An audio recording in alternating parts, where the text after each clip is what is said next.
Love yourself, honey. Love yourself. Well, what does that even mean? How do you do that? How does one love themselves? All right, I'm back. Let me be love. I gotta keep it real live 100 with y'all. It be really taking something for me to get on here because it's like it's something I've been wanting to do for a long time, but I be so nervous. I be nervous about what I'm saying. Even if I do a little outline, I still get nervous. And I be having to take deep breaths. And I realize if I try to do like a whole lot of planning, um, I I will like not do it. So I am here. And for me, that's a win that I'm here. And I thank you for coming back to tune in to the Bellyfull podcast. And I'm Vivia. I'm sharing my truth. Not all of it, but most of it. And this is my experience. This is my story. And I wanted to talk about something a little different today, but I felt led to pray about, okay, what do I talk about for this episode? And I heard love. And I intended to talk about love like a couple of episodes later, right? Because last episode I talked about the seeds, like the words of seeds. And then I wanted to talk about some other things before I got to the love part. But the Lord is leading me to talk about this today, and that is all right. Okay? Because the Lord gave me this idea, and the Lord's going to help me do it because I really, without the Lord, I don't know what I'm doing. It's funny to me because I got to laugh. I got to laugh to keep from crying, child, for reals. All right. So, in this episode, what I'm call this? I'm gonna call this "Bellyfull of Love," honey, an introduction, because I'm more than likely gonna talk about love again. I could feel it. So, if some of you may remember in episode 1, the introductory episode, which funny enough, I'm gonna tell y'all a little thing, a little secret. I recorded episode 1 2 years ago, and I just uploaded it to like 2 weeks ago because I was afraid. I was afraid. I thought I was ready then, and life was happening, and I didn't keep going. And I think I have a couple other episodes in the can, and I might use them, I might not. But I didn't ever upload that episode until 2 weeks ago. And when I went back and watched it, I thought maybe I wasn't going to use it, but I felt like, oh no, this is okay. I'm gonna rock this because I still feel her. You know, her meeting me 2 years ago. She was excited about this, and I'm excited about it now. I'm doing it scared. I'm doing it nervous, just like I said 2 years ago, and that's okay because, like I said, I know that the Lord is giving me the strength and leading me to do this. And as one of my favorite verses say, I can do all things through Christ who strengthens me. And so I'm trusting God to lead and guide me on this. So I want to talk about love. Love yourself, honey. Love yourself. Who is teaching people how to love themselves? Because that was something that I would always hear. It was when I got into like my 20s, maybe late teens. People would say, oh, you just need to love yourself. When you really love yourself, that's when things will come together. When you really love yourself. And I'm just looking like, well, what does that even mean? How do you do that? How does one love themselves? Somewhere between late 20s to mid late 30s, I started looking at, okay, well, what does that mean to love yourself? You know, and I really think I was going by because before that, I think I was going by what people refer to as love. Like, oh, if you love yourself, you would take care of yourself. If you love yourself, you would do this for yourself. If you love yourself, you would do that. But it was always somebody else's suggestions or thoughts around what love is supposed to look like. And it wasn't until I started to really look at, well, what does God say about love? And it took me so long to get that. And I wish I had gotten it sooner. So maybe that is the gist of what I want to convey in this episode is looking at what does God say love is and how does that look in my life. So I'm going to go back to the good book and in the Bible, 1 Corinthians 13, verse 4. And I'm looking at the NIV or the New International Version. And it says, love is patient, love is kind, it does not envy, it does not boast, it is not proud, it does not dishonor others, it is not self seeking, it is not easily angered, it keeps no record of wrongs. Love does not delight in evil, but rejoices with the truth. It always protects, always trusts, always hopes, always perseveres. Love never fails. And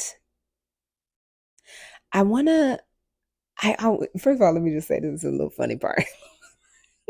When I read that, I automatically think about The Best Man, the movie The Best Man. I don't know if anybody knows that, but if you're listening or watching, you may know the movie The Best Man and the part where Mia is reading her vows and she's reading the Bible version and she be like, and I do love you, Lance. so when, so when I look at this and I always think about that and I'll be like, and I do love you, Vivian. So listen, I'm gonna break this a little bit more down. So love is patient. Am I patient with myself? No, no, most of the time I am not. And as I'm asking myself these questions, I invite you to ask yourself the question as well. Love is kind. Am I kind to myself? I'm going to say not often. I think I have made choices that I thought were kind to myself, but they weren't really kind to myself. And I may go deeper into that another time, but not really this episode. But a little example is for me, I would think like getting some type of dessert was me being kind to myself, but it wasn't necessarily being kind because of the impact that the type of dessert perhaps that I would pick, and that can be something that has like a lot of sugar or a lot of refined sugar. Let me say that because there's different types of sugar. All sugars are not equal. So if I were picking something that had a lot of refined sugar, wheat, dairy, knowing that my body didn't respond well to those things, that was not always me being loving, me being kind to myself. Going back to the verse, it says, it does not envy, it does not boast. I think there's been times where I've been envious of people, especially in this day and age, go on social media, you look at somebody, you think that's how they really living, that's how they really being, and it's not. They putting on some false situation, and I'll be like, dang, wonder what's going on with me that I ain't got my life in that position, or I ain't got mine. But you don't know what they really going through, okay? You really have no idea. 9 times out of 10, I don't want to deal with what they dealing with, but it be looking cute on social media, and there have been times that I have been envious. It does not boast. I think I got this one pretty down. I'm not big on boasting. I don't think so. Lord, you're gonna have to teach me. Well, look, I ain't pushing on no unnecessary trials, but I'm just saying I don't think I boast too much. It is not proud.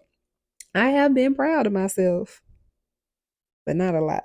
So I think I'm doing a little bit better with that one. It does not dishonor others. Child. Woo, that one needs to be proven as well. It is not self-seeking. I do think this is a tricky one for me because it's like, you think of how does this benefit me when you look at certain situations? Does this benefit me?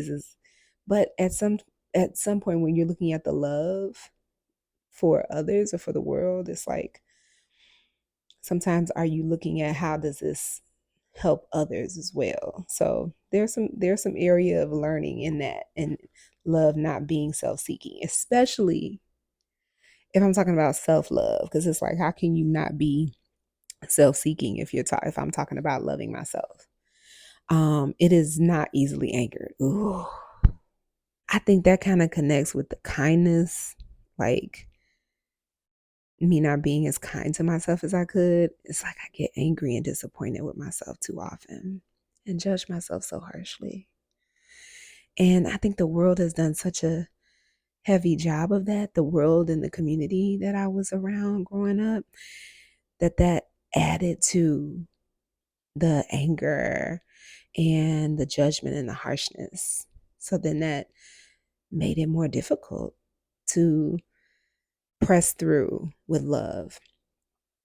It keeps no record of wrongs. Ooh, that's another one. I mean, it's just like on and on. Like, I do keep track. I mean, like, dang, remember I did this, or I did that, or I ate this, or I ate that. That's a big one. Dang, I ate the refined sugar and the dairy with the wheat. And then I'm having issues like coughing or mucus. Like now I wonder, well, that's because you ate that. That's why.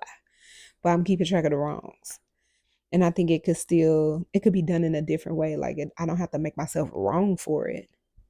Just look at the choice that I made and how it's impacting me. That's a way to reverse that. But having the habit of doing that, that's something that's just been in development. Love does not delight in evil, but rejoices with the truth. Now that's true. I do be rejoicing with the truth.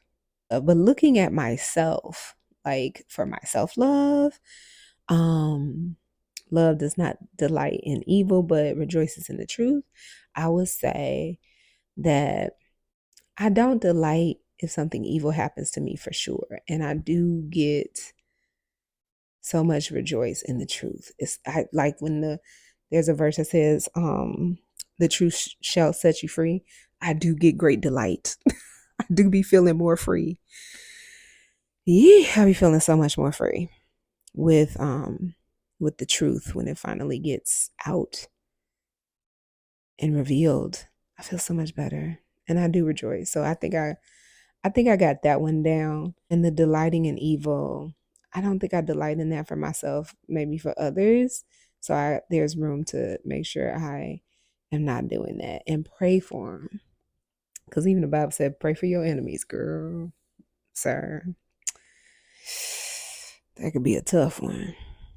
Because what Medea say? I be wanting them to get got. But vengeance is mine, thus said the Lord. So that ain't my business. Love, it always protects, always trusts, always hopes, always perseveres. Love always protects, always trusts. I don't always trust myself. And I think that stems from caring too much about what other people have thought, which is one of the reasons why it took me so long to start this podcast. It always protects. I think I could do a better job protecting myself, for sure. Love always hopes. I think I'm pretty hopeful for the most part. For the most part, there's room for that to grow. Love always perseveres. I definitely persevere, but I persevere in the direction of survival, and I want to persevere in the direction of thrival. Okay. And then love never fails. Um, I would say if I lock in on the truth of me, if I just continue to tap into am I loving on myself, then that will have me see where I never fail. As opposed to like seeing something, judging myself, something like that. Okay. So when I read through this, I just, what's there for me around it is that I wasn't taught this as early as I would have liked. And I wish that someone had instilled in me that this is what love is according to God's word. And this is what it can look like for you as you're looking at yourself, as I'm looking at how I treat myself. Am I being patient? Am I being kind? Um, am I not dishonoring others? Am I not easily angered, and am I rejoicing with the truth? Just kind of picking some of these out and think about, even as I say this, I don't think that most of this was in here for me in the environment that I was growing up either. As I'm reading it, with the exception of my mom was patient and kind. She had her moments, but for the most part, she was patient and kind. Um, and yeah, I think I definitely had to still discover a lot of things on my own. And I'll talk more about that, but I just wanted to kind of get a touch on what love is according to what God says, and how I have been working to discover how to apply that to myself. And so it's not necessarily what people have said of like, oh, you just need to have self-love. If you love yourself, you would do this for yourself, you would do that. You go get your nails done, you work out, you eat vegetables all day. It's not that.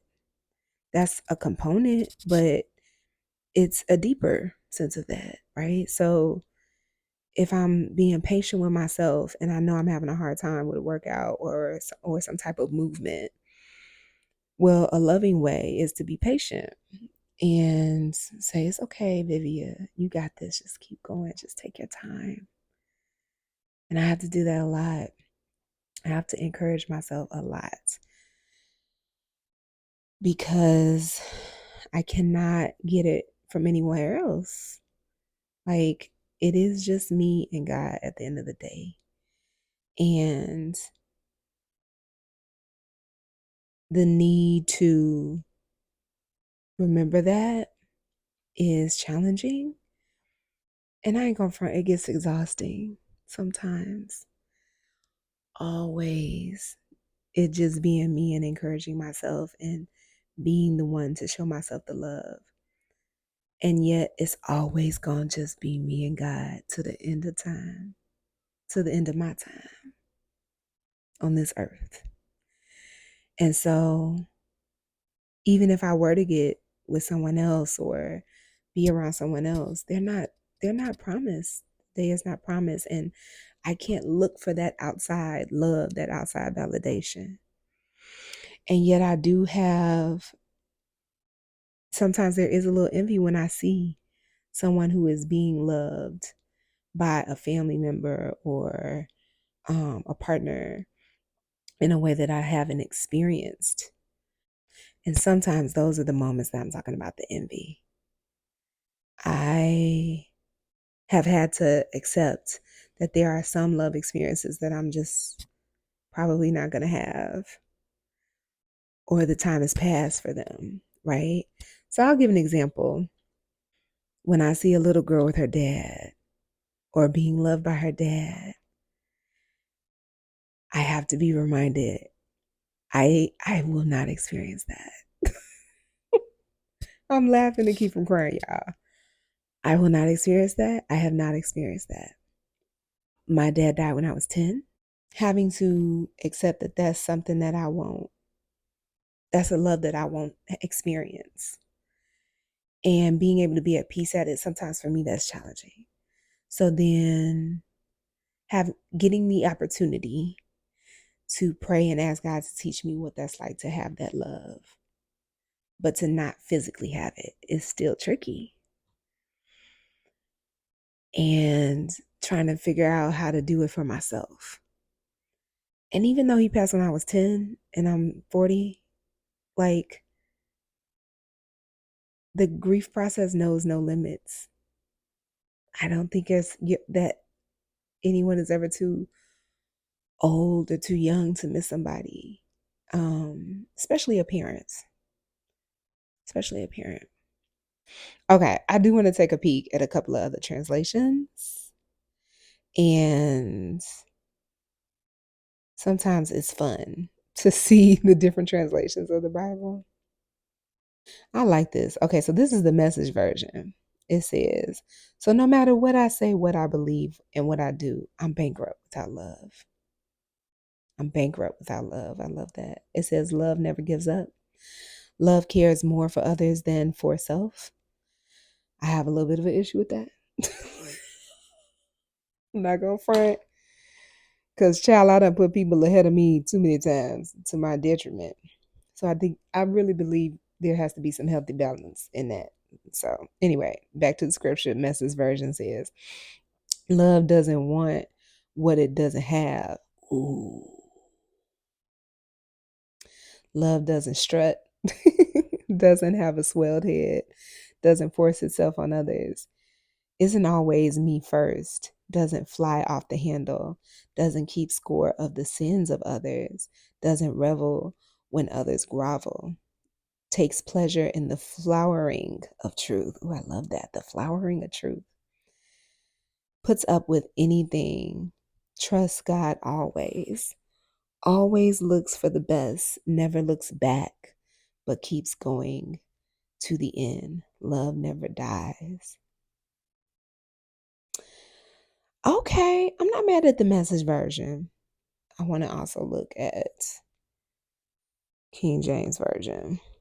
Okay, so the King James Version is very different. King James Version does not use love at all. Now, King James, 1 Corinthians chapter 13, verse 4, it says, charity suffereth long and is kind. Charity envieth not. Charity vaunteth not itself. Vaunteth, Vaunteth. Interesting. Vaunteth not itself, is not puffed up, doth not behave itself unseemly, seeketh not her own, is not easily provoked, thinketh no evil, rejoiceth not in iniquity, but rejoiceth in the truth, beareth all things, believeth all things, hopeth all things, endureth all things. Charity never faileth. So this is interesting to me because the King James Version doesn't use the word love, it calls it charity, which has me wondering. The Amplified Version of the Bible for 1 Corinthians chapter 13, verse 4 says, love endures with patience and serenity. Love is kind and thoughtful and is not jealous or envious. Love does not brag and is not proud or arrogant. It is not rude. It is not self-seeking. It is not provoked nor overly sensitive and easily angered. It does not take into account a wrong endured. It does not rejoice at injustice, but rejoices with the truth. When right and truth prevail, love bears all things, regardless of what comes. Ooh, believes all things, looking for the best in each other, hopes all things, remaining steadfast during difficult times, endures all things without weakening. Oh, I love this one. Love never fails. It never fades nor ends. Okay, I ain't gonna front. I think the Amplified Version is probably my favorite one. I like that one a whole lot better. The thing I like about the Amplified Version is they put a deeper perspective in parentheses. So, okay, I think I'm gonna rock with this Amplified Version, but I'm not gonna front. A part of me wants to look up in the Strong's Concordance. Now, for those of you who are not familiar, and I might be saying this wrong, so judge me not. But I think the Strong's Concordance is gonna let you know what the original language of the Bible was translated from, because I'm curious if love was ever even the original word, especially since King James says charity. What's that about, So I got the Strong's Concordance. And according to the Strong's Concordance, charity was the first version, but the Greek translation is agape, which explains why they put it into love. Because agape, the definition of agape is, let me be specific. It's actually referred to as the transliteration, not the translation. So according to the Strong's Concordance, love, or it was originally charity, but in Greek, the transliteration is agape. It's like a totally different thing. Agape, that's like the love of all loves, okay? So yes, I'm here for that. Agape.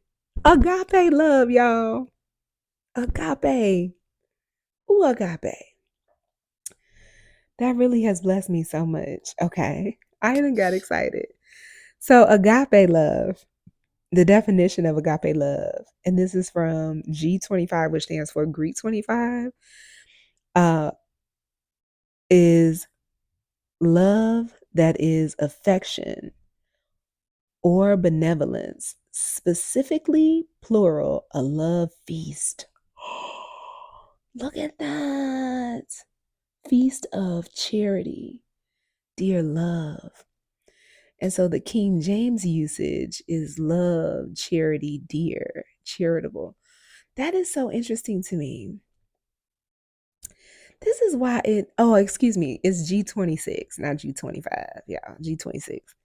This is so interesting to me because that's why I feel like I better understand why my aunt would be like, get in that word. My oldest aunt, my oldest living aunt, I should say, she would say, get in that word. Get in that word. And I understand. It's nothing like reading the word for yourself. God is hilarious. I think that's why the Lord had me read that. It's just a different perspective. And there's so many other layers to it. Here I am looking at the word charity, like, why say charity? And then that made me feel led to look and to see agape. And just it's a different type of love, because there's different types of love, right? The reason that I think I get so excited about that, reading the word agape, is because there's different types of love. So there's eros, which is romantic love. There's romantic or passionate love. There's philia, which is friendship. There is agape, which is unconditional, selfless love. Um, storge or storge, which is familial. I don't know if I'm saying that right, but there you go. There's pragma, which is practical long-term love. Um, Fellatio or Fellacia, which is self-love. There's ludus, which is playful. And there's mania, which is obsessive. Child, I don't want that obsessive love. But that agape is the God type of love. I do know that because it is unconditional. And I think I'm going to close with that, is that I pray, Lord, bless me and help me to see how to have that agape love. Now, in my opinion, I don't know that I would ever reach the type of agape love that God has for me. And that's okay. But if I can get as close as possible to having that real agape love that God has for me, like he said, he knew me before I was formed in my mother's womb. He knew me. And he knew you too. And I pray this episode has blessed you. And I encourage you, get to know the one that knows you best. Discover who God is for yourself and get to know his word for yourself. And let me know, what is your belly full of love experience today? Did you get out of this episode something that you're going to have feed your belly for the day? Let me know. I'd love to hear from you. If there's any other area around love you'd like to discuss, I'd like to hear that as well. Thank you so much for listening, and you have a beautifully blessed day. Bye-bye.